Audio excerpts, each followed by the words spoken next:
Raw basics, what exactly is the financial market? Well, the financial market is simply the place or the marketplace where various assets or securities are traded among various market participants, whether institutional or retail. Now, through technology and innovations, this marketplace means that traders and participants from all over the world can trade various types of asset classes. The most common asset classes are known as firstly the foreign exchange market, equities, fixed income, and commodities. Looking at the foreign exchange market or forex market, this is where currencies are traded against each other, with the bulk of the trading occurring in what is known as the spot market. Now, there are many different ways we can trade currencies. The bulk of the flow, though, is focused on the institutional side within the spot market, and within that there is various different derivatives that's also tradable, such as currency forwards, currency futures, currency swaps, and currency options. Now, for us on the retail side, however, our main participation method will be through what is known as CFDs, or contracts for difference. A contract for difference means we don't actually ever own any currency or derivative that we are trading. Even though CFDs are based on an underlying security such as a currency, there is no delivery. It's all cash settled and calculated based on the direction of the security between where we open and close the contracts. Then we also have the equity market, or also known as the stock market. Now, similar to FX, equities on the institutional side are mostly focused on buying and selling actual individual stocks and stock indexes, but the size of things like the futures and options market has grown considerably in recent years. Now, for the institutional crowd, where stocks and indexes are traded, they will either be traded in what is known as the primary market, where new securities are offered for the very first time, such as large corporations that wants to raise capital by selling shares, or in the secondary market, which is where existing shares can be traded. For now, don't be too worried if you have a million questions on equities and why primary and secondary markets are important for them. This is just a brief introduction. We'll be going over this in a lot more detail in our dedicated modules for both equities and fixed income. Now, the biggest challenge when it comes to equities for the retail trader is the cost of entry. For most retail traders, the time and funds required to trade through an exchange means a high bar to participate. But these days, plenty of retail brokers offer CFDs, as we learned from FX, on all the popular equity indexes, especially the main benchmarks, and some also have a huge selection of individual stock CFDs as well. The downside to this, of course, is that as a retail trader, you won't ever own the actual stock or index that you are trading, and means you won't benefit from things like dividends. But with the bar to entry so low, the CFD offers a suitable alternative for the retail trader. Then we also have the bond market, also known as the fixed income market, also known as the credit market. Now, similar to that of equities, bonds on the institutional side are either traded in, once again, the primary market, where new bonds are offered or issued for the first time, such as a large company or a government that wants to raise funds or capital by selling or issuing new bonds, and in the secondary market, where these existing fixed income assets can be traded as well. Now, the challenge here for the retail trader is the same as we mentioned for equities, but luckily, similar to equities, many retail brokers have broadened their offering of securities, and some now also include a decent amount of bond CFDs as well. Then we have commodities. Now, commodities is where traders and hedgers trade commodities or natural resources, with the bulk of trading occurring in what is known as the futures market. Again, with the popularity of things like commodities, especially commodities like oil and gold, there are very few retail brokers these days that don't offer commodity CFDs as part of their asset class offering. Now, beyond contrary belief, the trading that is conducted in financial markets on a daily basis is an integral part of the global economy, and without active participation,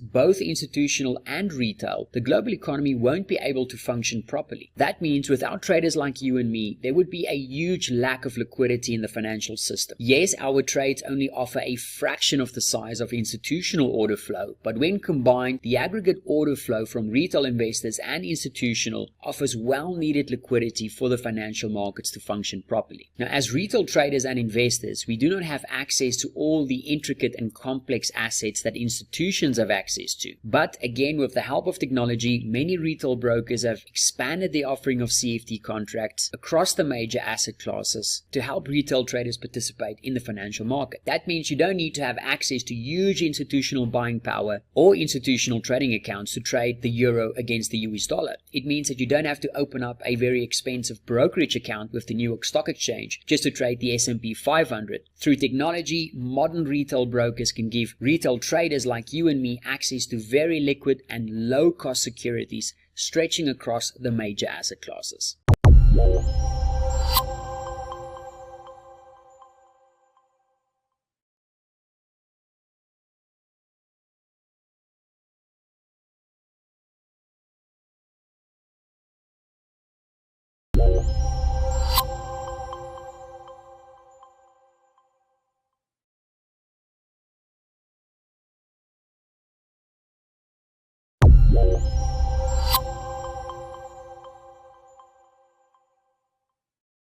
Now, whether you are a beginner trader or a veteran, you might have some prior knowledge or experience of trading something like foreign exchange. The reason for this is majority of retail brokers have previously mostly offered CFDs for currencies. That means that the vast majority of retail traders have begun their trading journey by trading FX. That also means that the majority of them are not really familiar or aware of other asset classes, and as a result don't really understand the importance of how it all fits together. A key misconception among many retail traders is that they don't need to learn about other asset classes like equities or bonds or commodities because they are only interested in trading currencies. But the big challenge with that is that everything in the financial markets is connected in some way or another. Asset classes never move in a vacuum or on their own. What affects the one can and often does affect the others as well. Now, the importance of this interconnectedness or correlation is that it's not static and it will change over time, but it's important to understand how various asset classes can interact with one another. You might only be interested to trade currencies, but an extremely big move in equities or the bond market or commodities can have direct consequences on the forex market as well. Let's take a look at a quick example. Imagine that you have spotted a buying opportunity on the Aussie dollar. It's looking attractive from a technical perspective. Maybe it's pulled back into a key level of support, but just as you're about to buy the Aussie dollar, you also notice that iron ore has been falling off the proverbial cliff. Now, when that happens, just looking at the correlation between these two, it means that it might be best to wait on that particular buy trade. For a quick reference, this relationship exists because iron ore is Australia's biggest export, but more on that in later modules. Let's take a look at another example. Let's say you're looking at the euro-dollar currency pair and you are looking for a buying opportunity because you've looked over to your relative strength index indicator and it is telling you that the pair is massively oversold right now. But if we also take a quick look across to the yield spread between the 10-year bond yield and treasury yield seen in blue, that's still pointing sharply lower and continuing to drift lower. When we have that type of clue and at the same time we have price consolidating, the timing might not be perfect for that long entry after all. Or maybe you want to buy something like the Kiwi yen because you have a moving average strategy, it's showing good momentum and you are retesting that key 20-day moving average. However, if at the same time equity markets, just using something like the S&P 500 year as a proxy in purple, if the equity market is pushing lower at that time due to, let's say, a very bad earnings release for a key major mega cap company like Amazon, you might want to consider waiting instead of trying to trade the pair from the 20-day moving average. Now, yes, these are just a few very simple and cherry-picked examples, of course, but hopefully it shows the immense benefits of having a more holistic view, a more global macro view when it comes to markets, even if you are only planning to trade one particular asset class. Now, as part of this course, we'll take a detailed look at each of the major asset classes and what role each of them plays in the financial markets, and more importantly, how we can use that information to make better trading opportunities and make better trading decisions overall.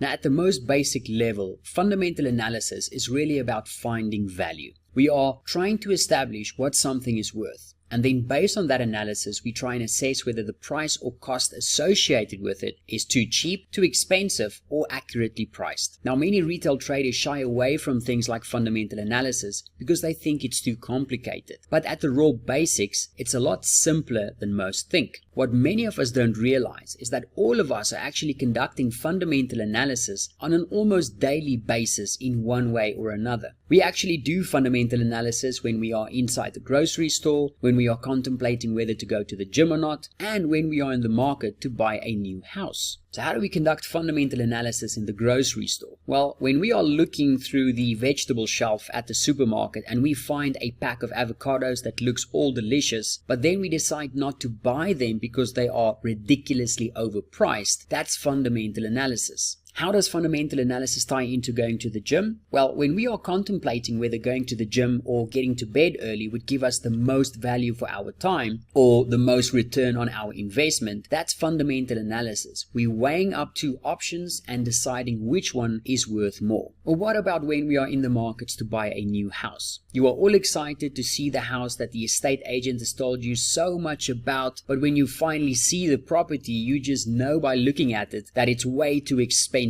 for what it's really worth. We are essentially conducting fundamental analysis. So in a nutshell, we are essentially trying to determine whether something's current price is correct or whether the price is currently undervalued or overvalued. Now, when we apply this fundamental analysis to things like bonds or equities, the analysis is usually based on that specific security's country-specific drivers. That means when you are analyzing the US Treasury yield, you are usually focusing on the fundamentals for the US economy and the monetary policy set by the Federal Reserve. Or let's say you are analyzing China's A50 equity index, you usually focus on China's fundamentals and the monetary policy set by the PBOC. But what if you are trading FX and commodities? Well, things do get slightly more complicated with those two. Even though commodities are driven by many of the same factors, there are other factors that can influence commodities a lot more, such as supply and demand, imbalances where things like weather and export dependencies can play a much bigger role. When it comes to foreign exchange though, even though the drivers remain the same, there's an added complexity. Because you are not just trading one currency, remember, you are trading two currencies against each other. That means doing your fundamental analysis on two countries instead of just one, and assessing the intrinsic value of two currencies at the same time to figure out if the exchange rate is over or undervalued. Now again, we will be going over all of these individual drivers for each asset class in our dedicated modules. The main thought to take away from this though is that fundamental analysis is the process used to establish whether a specific security, whether it's a bond, an equity, commodity or a currency, is undervalued, overvalued or correctly priced. We can think of fundamental analysis or a fundamental bias as the path of least resistance. If there is no other short-term drivers impacting that asset's price in that particular moment, you would expect the asset to move in that fundamental direction. Think of the fundamental bias for a security then like a stream running down a hill. The water will find the path of least resistance, meaning that yes, there might be some rocks or trees in the way, but eventually the water will find its way down the hill. So for example, if we have a positive fundamental outlook on a particular asset, if there is nothing pushing that particular asset lower in the short term, we would expect it to follow the path of least resistance and grind higher. Similarly, with a negative fundamental outlook, if there's nothing positive pushing the price away from that fundamental direction, we would expect it to follow that path of least resistance and grind lower. So don't unnecessarily overcomplicate something like fundamental analysis. Yes, there are many considerations that goes into it, and we will be going through all of them throughout this course. But it does become a lot simpler and easier when we realize that it's something we already do on a daily basis without even realizing it.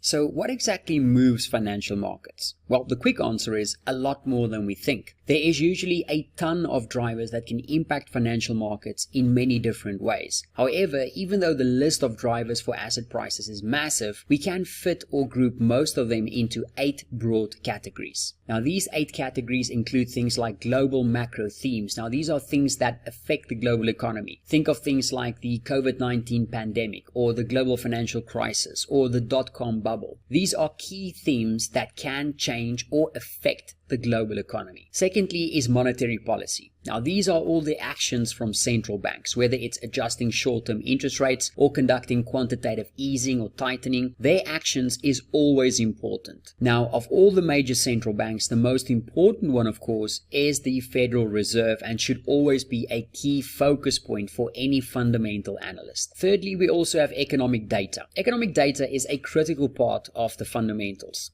Data and risk events, both scheduled and unscheduled, are key drivers of financial markets. Market participants use economic data to forecast potential monetary policy changes, to anticipate market volatility. They use them as key inputs in investment and trading decisions, and also use them as catalysts for portfolio adjustments and allocations. Then we also have fiscal policy. Now, this is spending from governments, tax changes, spending on projects. It might seem small, but they can have drastic impact on the macroeconomic landscape for an economy. In the case of the US and China, these changes can also have implications for the global economy, so it's well worth paying attention to them. Then we also have intermarket analysis. This is how various asset classes affect each other and interact with one another. We also have geopolitics, which is things like wars and conflicts, trade deals, trade wars, etc. Number 7 is technicals. Think of institutional and retail positioning, things like technical price levels, oversold and overbought conditions, implied volatility, realized volatility, risk reversals, etc. And then the final one is supply and demand, especially in the context of things like commodities. Now, if this list seems a bit daunting to you, please remember, don't worry, we'll go over each of these key drivers in a lot more detail in later parts of the course. For now, though, it's important to be able to recognize these main categories and realize that there are many things that drive markets. But it's not just about studying these categories and drivers with the aim of gaining a lot of theoretical knowledge about them. Our aim is to be able to use our understanding of these drivers to analyze how they are likely going to impact asset prices and, of course, trying to profit from those expected movements. Now, even though all of these mentioned categories are important market drivers, not all of them will be equally important all the time. We should think of these drivers as individual gears or cogs that are all connected as part of one machine. During certain economic environments, one of these gears might be turning faster than the others and might be the main driver at that particular time. But as market conditions change, other gears might swap places and become the fastest or the most important mover. It's our job as traders, investors, and analysts to figure out which drivers are the most important at any given time and when markets might be changing their focus from one driver to the next. That means that context is always key. Focusing on all the possible drivers all the time is unnecessary because the markets won't be paying attention to all of them all the time. Realizing that drivers will and often do change is a vital skill to start working on from the start of your trading journey. Just because something has been moving in a particular way for a very long time doesn't mean that it will continue to do so for the foreseeable future. A very good and recent example of this is the multi-decade high levels of inflation that struck the global economy in 2021 and 2022. As economies were slowing down due to rising price pressures and falling demand, there were growing expectations that bonds would push higher, as there is a very clear inverse correlation between them and equities, meaning that when equities fall, normally we see the opposite direction for bonds, especially when that fall is due to negative economic expectations. Now, what we can see on this chart is the correlation between the S&P 500 and the US 10-year Treasury note. What we can see on this chart is that for the better part of the 80s and the 90s, there was a very clear positive correlation between equities and bonds, which meant that as equities moved up or down, bonds moved in tandem alongside them. However, we can also see from the 2000s onwards, bonds were starting to trade more inversely correlated to stocks and provided market participants with a good hedge against expected downside in the economy and equities. For example, if you're looking at a classic 60-40 portfolio, which means that you have 60% allocated to equities and 40% allocated to bonds, that meant that even if equities went down, a 40% allocation in your portfolio to bonds meant that even if equities fell, you would be hedged against that, as the 40% bond allocation would move inversely to equities. So bringing this back to 2021, 2022, as markets were starting to price in less and less favorable economic conditions due to rising inflation, it meant that there was a